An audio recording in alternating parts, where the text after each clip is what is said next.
Hi, this is Murano. I'm with North York FC. I'm the technical director of the club. We're not going to take much of your time.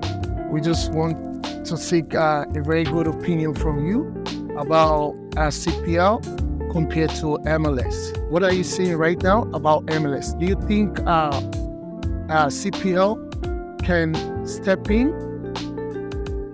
the right way MLS is doing right now, bringing the best player to their domestic league? And do you think CPL can fit into that standard?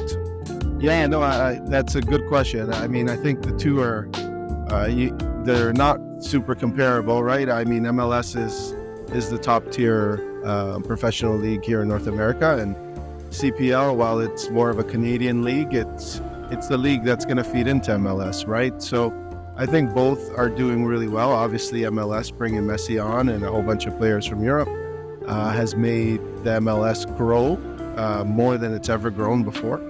And so with CPL, I mean, I think they bring in a lot of international players too for all their teams, but it is a tier below, right? And it should be, because that's the league that is feeding into MLS essentially. And from a Canadian standpoint, I think it supports what we're doing across the country for soccer. Do you think CPL can bring a player like Messi to Canadian Premier League? Well, there's only one Messi, right? Yeah.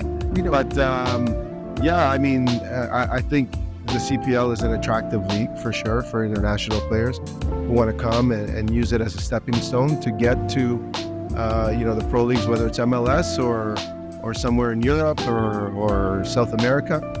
It's a stepping stone, right? But I think CPL can bring some attractive players to help increase the fan base and the people that are coming out to watch CPL. That's the important part. Do you have any advice for people watching right now about looking at the soccer in Canada? Because majority of people in Canada, they focus on basketball, they focus on hockey, but they look less on soccer. What is your advice? What can you tell people? Because I know a lot of people too love soccer, but there is no encouragement, there is no support. Because everybody's direction is on another side.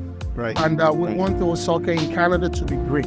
What is your advice for people? Yeah, well, I mean, I guess my advice is that Canada has always been a hockey nation, right?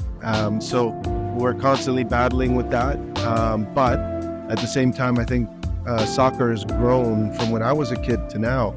It's grown in humongous amounts of enrollments and different clubs that are opening up and really supporting the grassroots levels, which is what we do. We really support the grassroots level and low and income areas and high needs areas. So those pieces are important, but I think from a national and a Canadian perspective, the game needs to allow for kids who can't afford to play, and there's too many expensive levels within the Ontario soccer and Canadian soccer standpoint. So for example, OPDL is there, but if a kid wants to play in OPDL, they're paying anywhere between $4,000 to $10,000. And how many families can afford that right now? So it's holding back players that have the talent but can't maybe afford the financial piece. So if we're going to do anything better, I think financially, Canada has to do a better job for grassroots levels.